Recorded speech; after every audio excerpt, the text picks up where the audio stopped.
Hello दोस्तों, नमस्कार। आज मैं सुनाने जा रही हूँ दशा माता का छठा और सातवां कथा व्रत।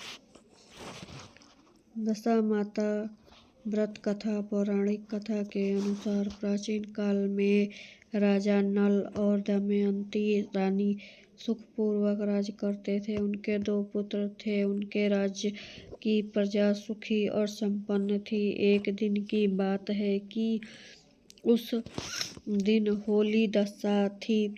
एक ब्राह्मणी राजमहल में आई और रानी से कहा, दशा का डोरा ले लो। बीच में दशा बोली, हाँ रानी साहिबा, आज के दिन सभी सुहागन महिलाएं दशा माता की पूजा और व्रत करती हैं, इसलिए इस डोरे की पूजा करके गले में बांधती हैं, जिससे अपने घर में सुख समृद्धि आती है। अतः रानी ने ब्राह्मणी से डोरा ले लिया और विधि पूर्वक पूजन करके गले में बांध लिया। कुछ दिनों बाद राजा नल ने दमयंती के गले में डोर बांधा हुआ देखकर राजा ने पूछा, इतने सोने के गहने के बाद भी आपने डोरे क्यों पहन रखा है? रानी कुछ कहती है। इसके पहले ही राजा ने डोरे को तोड़कर जमीन पर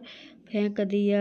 राजा ने उस डोर को जमीन से उठाकर और राजा से कहा, यह दशा तो डोर का था, आपने अपमान करके अच्छा नहीं किया। जब रात्रि में राजा सो रहे थे तो तब दशा माता स्वप्न में बुढ़िया के रूप में आई और राजा से कहा, हे राजन, तेरी अच्छी दशा जा रही है और बुरी दशा आ रही है। तूने मेरा अपमान करने का अच्छा नहीं किया। ऐसा कहकर बुढ़िया माता दशा माता अंतर्ध्यान हो गई।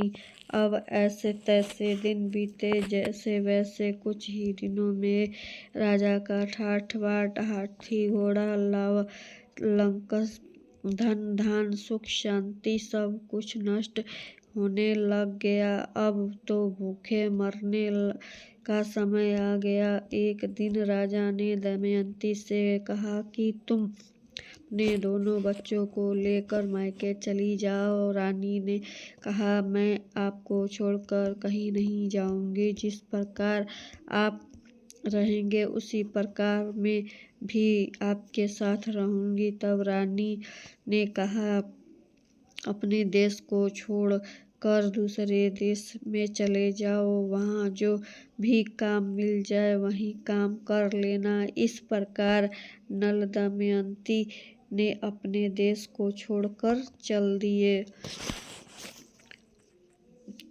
चलते चलते रास्ते में भील राजा का महल दिखाई दिया। वहाँ राजा अपने दोनों बच्चों को अपमानित तौर से छोड़कर चल दिए। आगे बढ़ते रास्ते में राजा के मित्र का गांव आया और रानी ने कहा, चलो हमारे मित्र के घर पहुँचने पर उनका खूब आदर सत्कार हुआ। पकवान बनाकर भोजन कराया। मित्र ने अपने शयन में सुलाया। उसी कमरे में मोर की आकृति की खूंटी पर मित्र की पत्नी ने हीरो जड़ा कीमत हटाकर टांग दिया। मध्य रात्रि में रानी का नींद खुला और उन्होंने देखा कि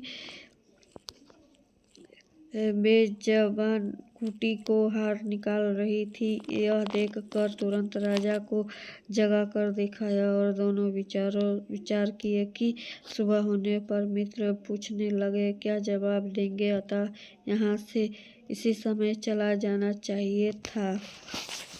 दोस्तों, यह वीडियो पसंद आए तो प्लीज़ लाइक शेयर जरूर करिएगा। धन्यवाद।